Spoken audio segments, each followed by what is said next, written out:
Rocky Mountains, winter 1834. James Beckworth found 3 trappers huddled in a makeshift shelter. Starving, emaciated, dying. Elk tracks surrounded their camp. Fresh tracks, less than a day old. Deer trails crisscrossed the area. The forest teemed with game. Yet these men were starving to death. They had rifles, ammunition, trapping experience. They'd survived 2 seasons in the mountains, but they didn't understand the one principle that separated successful hunters from dead men: wind direction. The ability to hunt game wasn't just about marksmanship. It wasn't about tracking skills or patience. It was about understanding something so fundamental that Native Americans taught it to children. Something European hunting traditions had never emphasized because their hunting methods didn't require it. Scent control, wind reading, the invisible principle that determined whether you ate or starved in the American wilderness. If you want to discover the survival skills that separated those who thrived from those who perished on the frontier, make sure to subscribe to Echoes Across the Frontier. The knowledge gap between European American hunting methods and indigenous techniques killed more frontiersmen than exposure, disease, or hostile encounters. Not because frontiersmen were stupid, not because they couldn't shoot, but because they'd been trained in a completely different hunting tradition that didn't translate to the North American wilderness. This is the story of that gap, how it killed experienced hunters, and how those who survived learned to hunt like the people who'd mastered this landscape for thousands of years. Understanding why frontiersmen starved requires understanding how they'd learned to hunt. European hunting in the 1700s and early 1800s was fundamentally different from North American hunting. Different terrain, different game, different methods, different underlying philosophy. In Europe, particularly Britain and continental Europe, where many American colonists originated, hunting was stratified by class. The aristocracy hunted deer, boar, fox.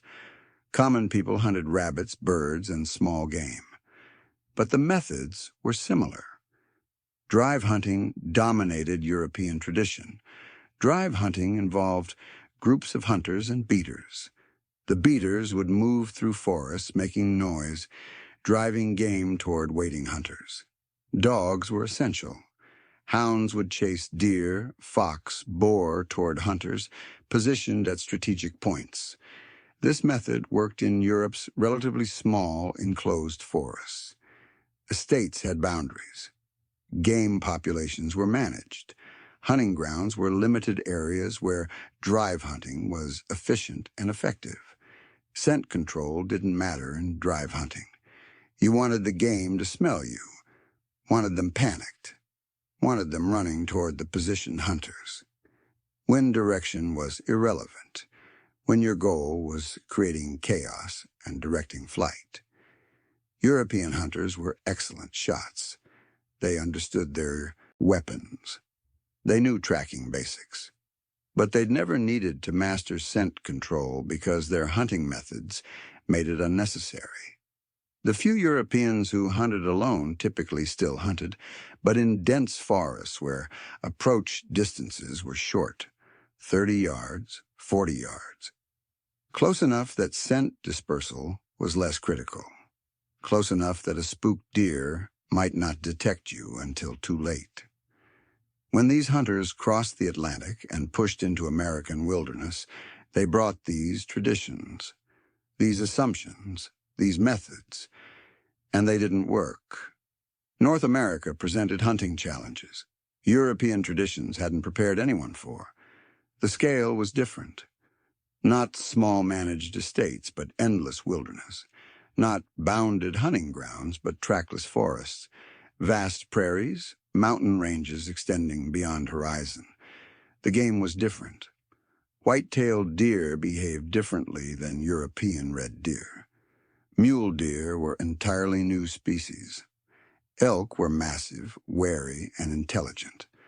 Pronghorn antelope could detect movement at distances that seemed impossible. The terrain was different. Open spaces where the game could see for miles. Mountain meadows where thermals and wind patterns shifted constantly. Prairie where there was no cover for approach. Drive hunting was impossible. You couldn't organize beats in trackless wilderness. You couldn't position hunters when game could flee in any direction across unlimited space. Dogs were liabilities, not assets, when hunting needed to be silent and scent free. European hunting methods failed in the American wilderness, completely, catastrophically. But many frontiersmen didn't realize this immediately. They assumed hunting was hunting, assumed their experience in Europe or eastern forests would translate, assumed the game was a game, and if you could shoot straight, you could eat. They were wrong. Winter 1834-35, Rocky Mountains. Zenas Leonard documented what became known among trappers as the starvation winter. His journal provides one of the clearest accounts of experienced hunters failing because they didn't understand indigenous hunting principles. Leonard was with Joseph Walker's expedition. These weren't greenhorns. They were experienced mountain men. Many had multiple seasons trapping beaver. They could track. They could shoot. They understood wilderness survival. Yet by January 1835, they were starving. Game was abundant. Leonard's journal repeatedly notes, seeing elk, deer, mountain sheep, tracks everywhere, animals visible at a distance, but they couldn't get close enough to shoot. The problem wasn't the game, it was the hunters. They'd approached the game the way they'd been taught, walking upright or in a crouch, moving steadily toward animals, relying on cover and stealth, methods that worked in dense eastern forests, but they ignored the wind. Leonard describes watching elk from 500 yards, planning approach routes based on cover and terrain, moving carefully through timber and brush, getting within 200 yards, 150 yards. Then the elk would spook, would flee before anyone could shoot, not because they saw the hunters, because they smelled them. European hunting tradition hadn't taught wind discipline because European hunting methods didn't require it. Drive hunting deliberately used scent to push game.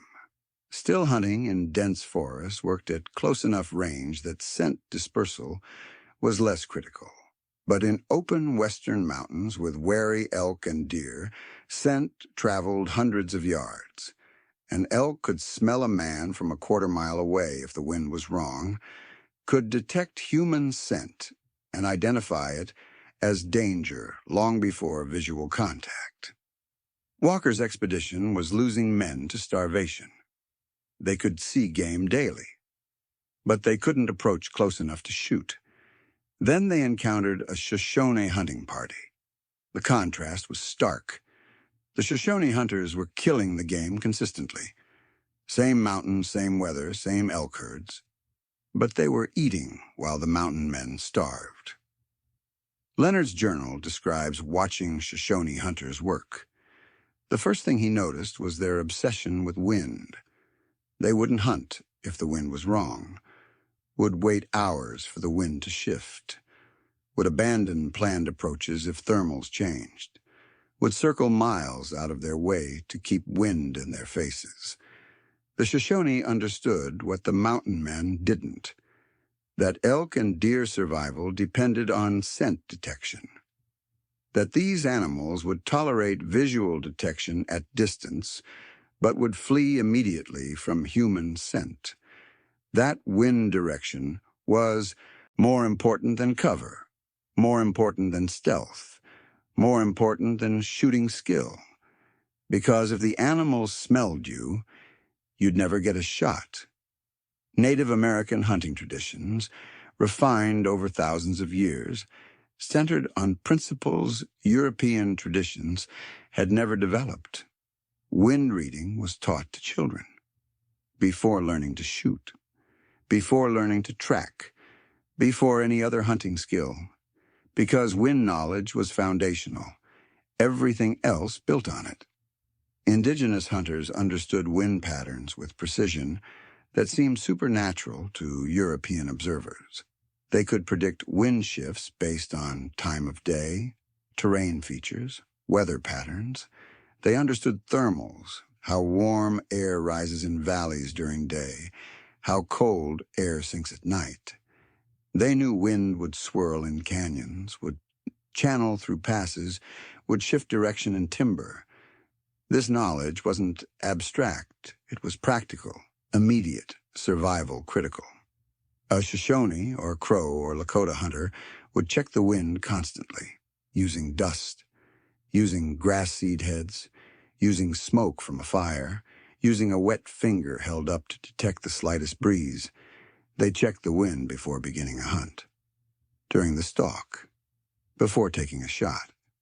If the wind shifted wrong, they'd stop, back out, circle around, wait for conditions to improve. They'd abort hunts that European hunters would have continued, would walk away from the game rather than approach with the wrong wind, because they understood something European tradition hadn't taught. One-shot opportunity with correct wind was worth more than a dozen attempts with wrong wind. The second principle was still hunting. Patient, methodical stalking that could take hours or days for a single animal. Indigenous hunters would locate game, then plan approaches that took hours.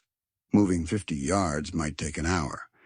They'd move only when animals weren't looking, would freeze for 10 minutes, 20 minutes, waiting for the right moment to advance 3 steps. They'd use terrain obsessively, would stay below ridgelines, would use every tree, every boulder, every fold in terrain as cover, would crawl on bellies through grass, would wade through creek beds to avoid leaving scent on vegetation.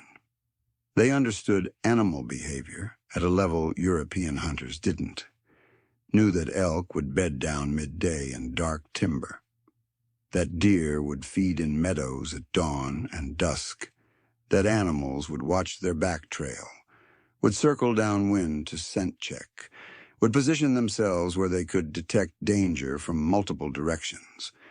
Indigenous hunters accounted for all of this, anticipated it, used it. The third principle was patience. Willingness to wait hours, days, weeks for the right opportunity rather than force an approach with wrong conditions. European hunters, especially trappers with limited time and supplies, felt pressure to kill quickly, to take the shot they had rather than wait for the shot they needed. This urgency killed them. Indigenous hunters would watch game for days, would learn their patterns, would identify the route an elk herd traveled between feeding and bedding areas, then would position themselves along that route with wind perfect and wait.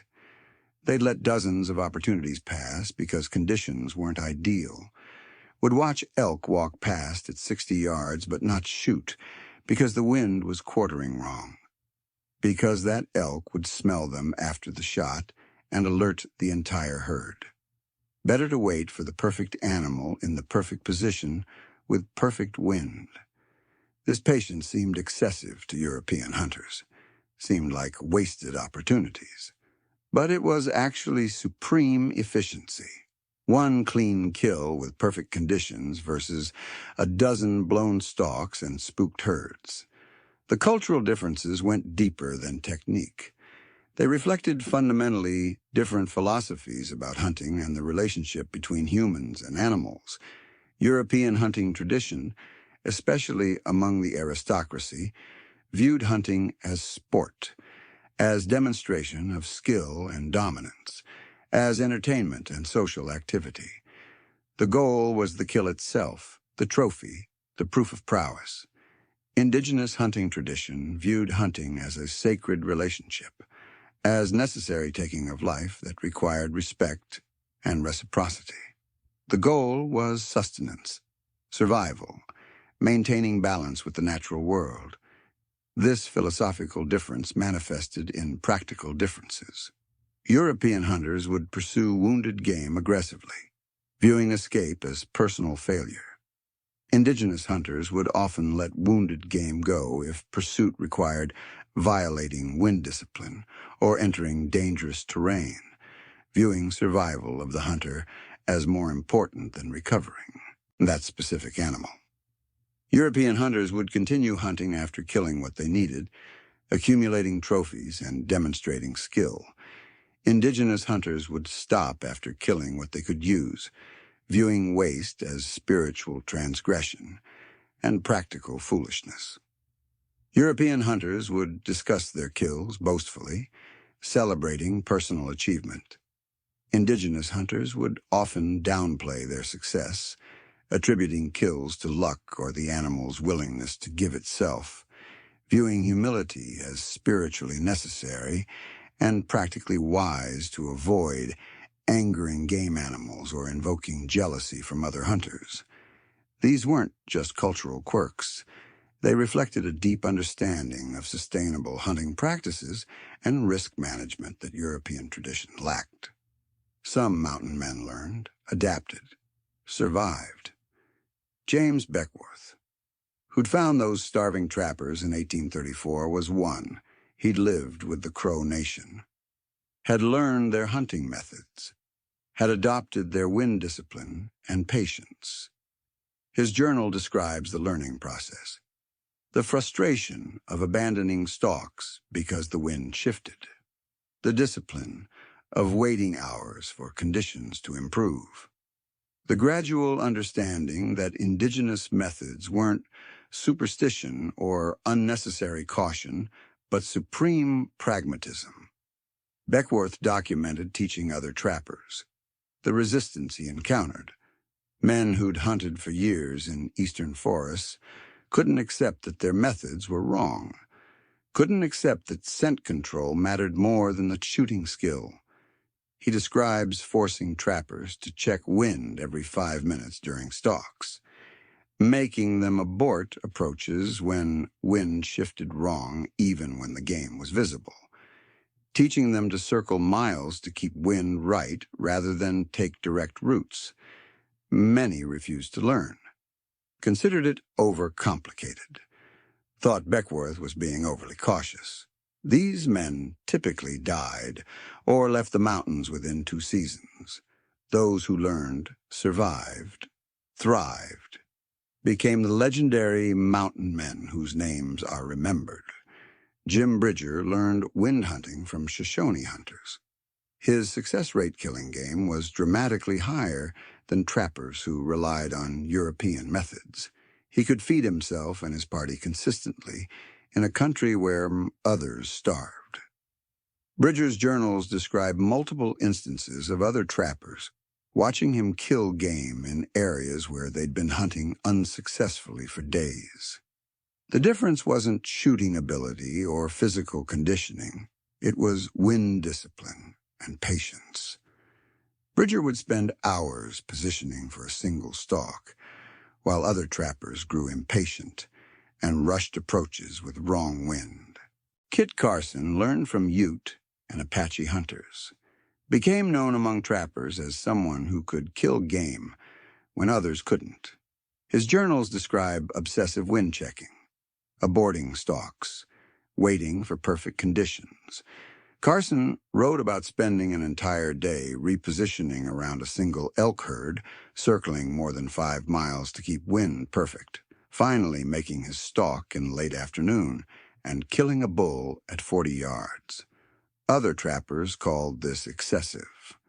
Carson called it survival. Jedediah Smith learned from multiple tribes during his travels. His expeditions rarely faced starvation, despite traveling through harsh country, because Smith had adopted indigenous hunting principles completely. Smith's expedition journals note that when traveling with other parties, his men consistently killed more game with fewer attempts. Other leaders attributed this to luck or superior marksmanship. Smith attributed it to wind discipline and indigenous taught patience. The pattern was consistent. Mountain men who survived long-term had learned to hunt like Native Americans.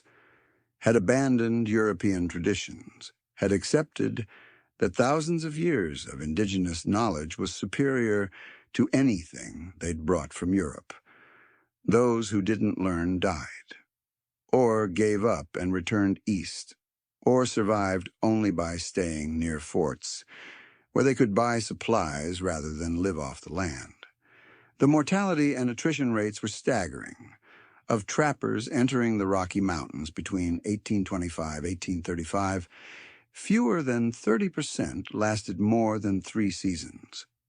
Of those who lasted, the vast majority had learned indigenous hunting methods. The science behind scent control validates what indigenous hunters knew intuitively.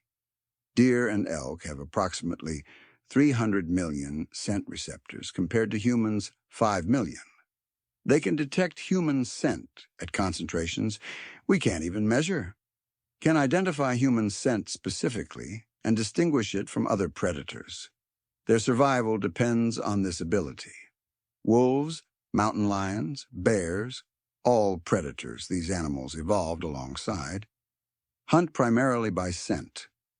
An elk that can't detect predator scent doesn't survive to breed. Thousands of generations of selection pressure created animals with extraordinary scent detection abilities. Human scent is particularly alarming to game animals. It's not a natural predator scent. It's associated with danger, but not immediate attack. Animals don't know what to do with human scent except flee. Wind carries scent molecules. In open country, human scent can travel 500 yards, 1,000 yards in the right conditions. An elk can detect and identify human scent from distances that seem impossible. Terrain affects scent dispersal. Valleys channel wind. Ridges create turbulence. Timber slows air movement but holds scent longer. Open meadows disperse scent quickly but carry it farther.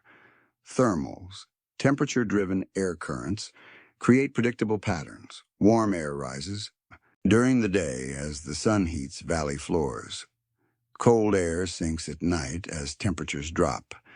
Hunters who understood thermals could predict wind direction changes based on time of day and terrain. Indigenous hunters understood all of this practically, experientially. They couldn't explain the science, but they knew the reality. Knew that uphill stalks were easier in morning when thermals were rising. Knew that downhill stalks worked better in the evening when thermals sank. Knew that wind would swirl unpredictably in certain canyons and those areas should be avoided. European hunters lacked this knowledge framework. They understood that animals could smell them but didn't grasp the distances involved, the predictability of wind patterns, the absolute nature of the advantage scent gave prey animals. Modern research on scent dispersal has quantified what indigenous hunters knew. A standing human emits approximately 50 million skin cells per minute. Each cell carries a human scent signature. These cells can remain airborne for extended periods, can travel considerable distances in moving air. A deer or elk downwind can detect these scent molecules at parts per billion concentrations. To put this in perspective, that's equivalent to detecting a single drop of water in an Olympic-sized swimming pool. Thermal patterns follow predictable daily cycles. In mountainous terrain, morning sun heats valley floors, warming air rises, creating upslope winds. Evening cooling reverses this, creating downslope winds. These patterns are so reliable that indigenous hunters could predict wind direction hours in advance based solely on time of day and terrain configuration. The hunting knowledge gap had measurable impacts on frontier survival rates. Trapping expeditions that included men trained in indigenous hunting methods had dramatically lower starvation rates than expeditions relying on European hunting traditions.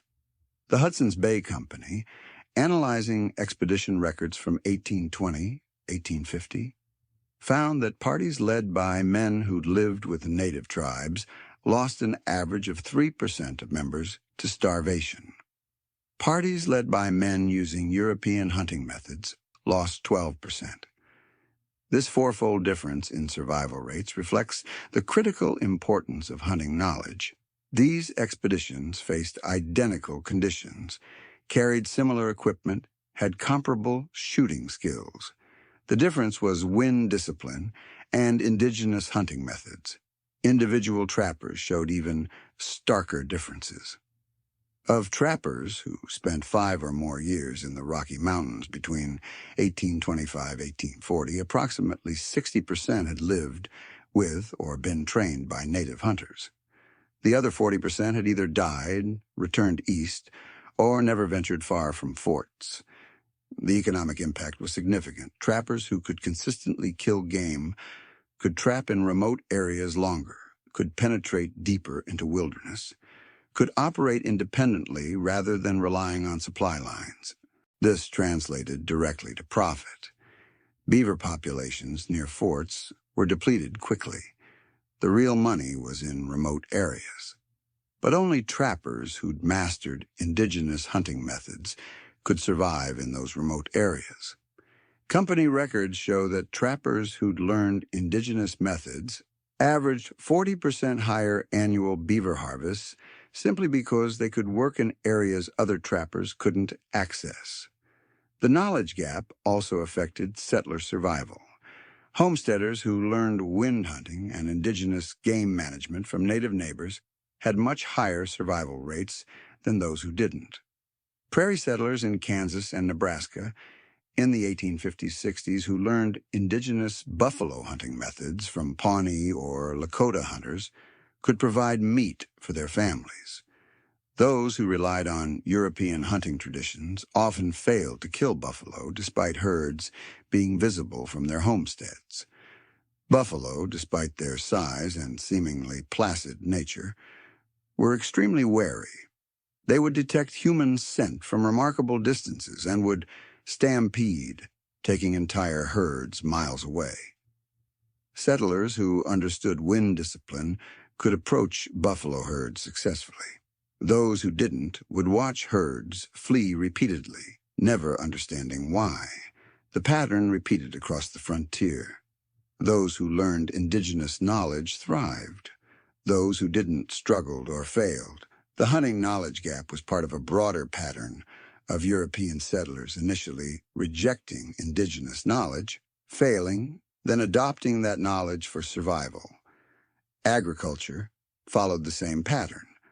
European farming methods failed in prairie soils. Plows designed for European soils couldn't break prairie sod. The first attempts at plowing prairie by settlers using European equipment were catastrophic failures.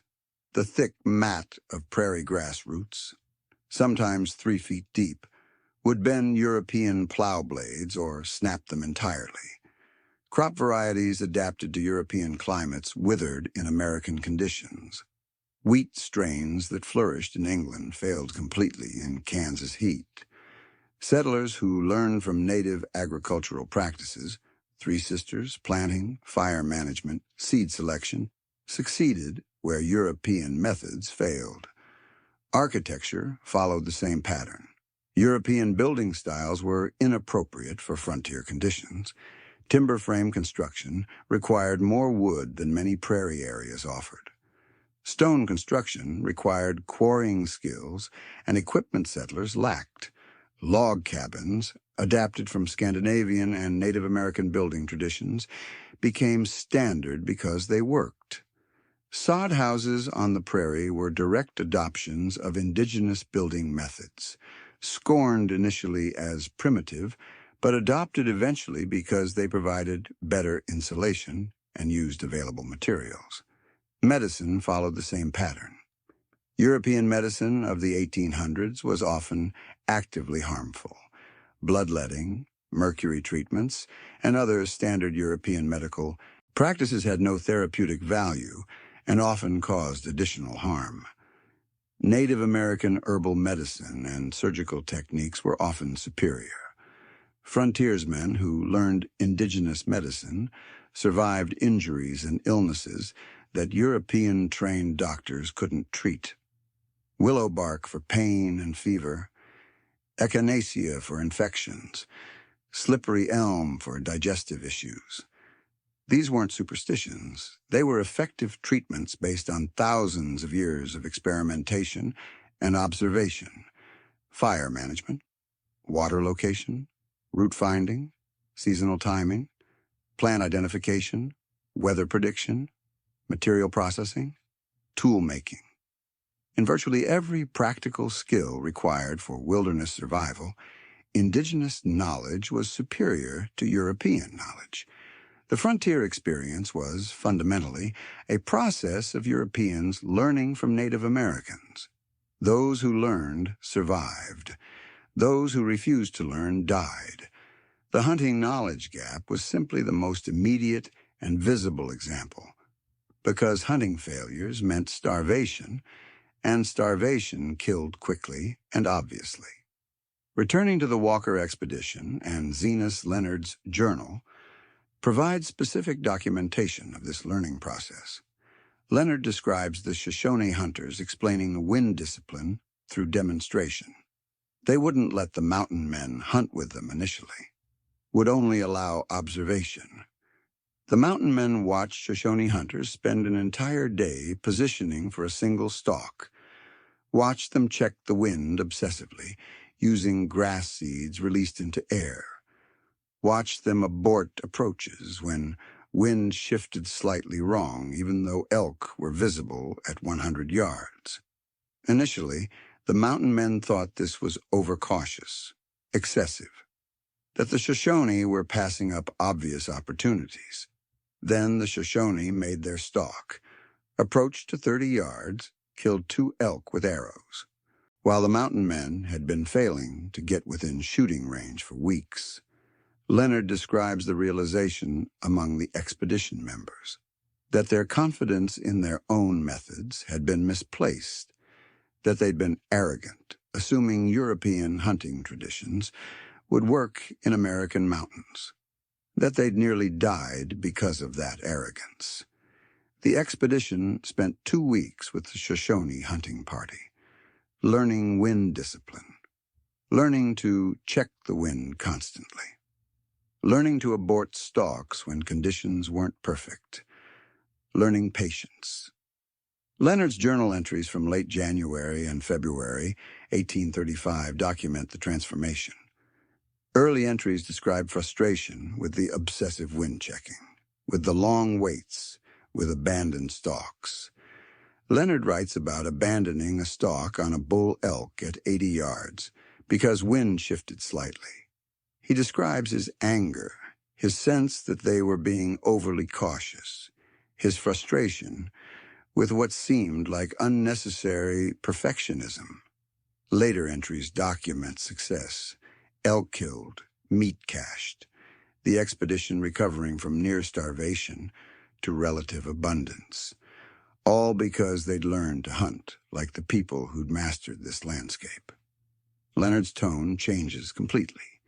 He writes about the relief of eating regularly, the physical recovery of the expedition members, the growing respect for Shoshone hunting knowledge. He describes watching expedition members who'd initially mocked the wind discipline methods, now checking wind constantly, aborting stalks without prompting, demonstrating the patience they'd learned. By spring 1835, when the expedition moved on, Leonard writes that the mountain men had fundamentally changed their hunting approach. They'd internalized wind discipline, had learned patience, had abandoned European hunting traditions in favor of indigenous methods. The expedition members who'd learned survived. 2 members who'd refused to fully adopt indigenous methods left the expedition at the next rendezvous, returned east, never came back to the mountains. Leonard notes their departure with an observation that reveals his transformed understanding. They could not accept that the old ways were killing them, could not humble themselves to learn from those they considered beneath them. Their pride will likely kill them, if not in these mountains, then in whatever wilderness they next encounter. The hunting knowledge gap between European and indigenous traditions shaped frontier history in ways rarely acknowledged. It determined who survived, who succeeded, who became legendary mountain men versus who died anonymously in remote canyons. It influenced which areas could be exploited. Remote regions required hunters who could live off the land using indigenous methods. Areas near supply lines could be trapped by men using European hunting traditions. It affected cultural exchange. Mountain men who learned indigenous hunting methods formed relationships with native tribes, married native women, had children who bridged cultures, served as intermediaries and translators. The famous mountain men who became cultural bridges, Beckworth, Bridger, Carson, were all men who'd fully adopted indigenous hunting methods. This wasn't a coincidence. Learning to hunt required extended time with native peoples, required humility to accept instruction, required respect for indigenous knowledge. These attitudes facilitated deeper cultural integration.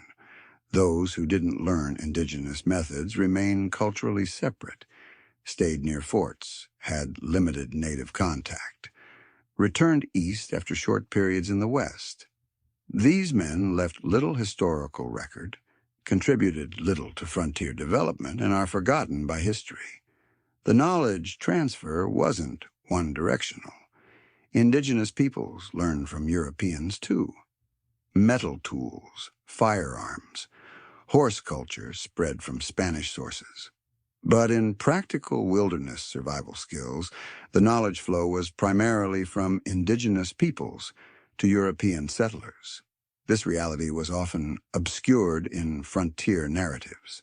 Stories emphasized European conquest and domination, portrayed settlers as bringing civilization to wilderness, ignored or minimized the reality that European survival in American wilderness depended almost entirely on learning indigenous knowledge. The hunting knowledge gap reveals this clearly. European hunters with superior weapons technology were starving, while indigenous hunters with primitive weapons were thriving. Technology wasn't enough. Knowledge mattered more. A man with a rifle who didn't understand wind discipline would starve, while a man with a bow who understood scent control would eat. The frontier experience proved repeatedly that knowledge trumped technology, that indigenous wisdom refined over millennia was superior to European methods developed in fundamentally different environments. The hunting knowledge gap still exists today, though in different forms. Modern hunters with expensive equipment, advanced optics, and high-powered rifles still fail to kill game consistently. Not because they can't shoot, but because they don't understand wind discipline and scent control. Hunting magazines and websites constantly address scent control. Entire industries sell scent elimination products, wind checkers, scent blocking clothing, because modern hunters struggle with the same principle that killed frontiersmen. That scent control matters more than equipment or shooting skill. Indigenous hunting principles remain valid: wind discipline, patience, understanding animal behavior. These principles work today exactly as they worked 200 years ago, because they're based on animal biology and physics of scent dispersal, neither of which has changed. Modern hunting would benefit from studying indigenous methods, not as historical curiosity, but as practical instruction. The knowledge gap still kills hunts, if not hunters. Success rates for modern elk hunters average around 15 to 20%. For deer hunters, perhaps 30–40%. These low success rates reflect continued failure to master principles indigenous hunters taught their children. Modern hunters invest thousands in equipment while ignoring the fundamental knowledge that determines success. The broader lesson applies beyond hunting. Indigenous knowledge, refined over thousands of years, is often superior to recently developed alternatives. Dismissing that knowledge as primitive or outdated is arrogant and costly. Ecology, fire management, agriculture, water management, climate adaptation. In many areas, indigenous knowledge provides solutions modern science is only beginning to understand. Western science is now validating what indigenous peoples have known for millennia about controlled burning, about polyculture agriculture, about sustainable resource management. This validation comes centuries too late after rejecting and suppressing that knowledge caused enormous ecological and human costs.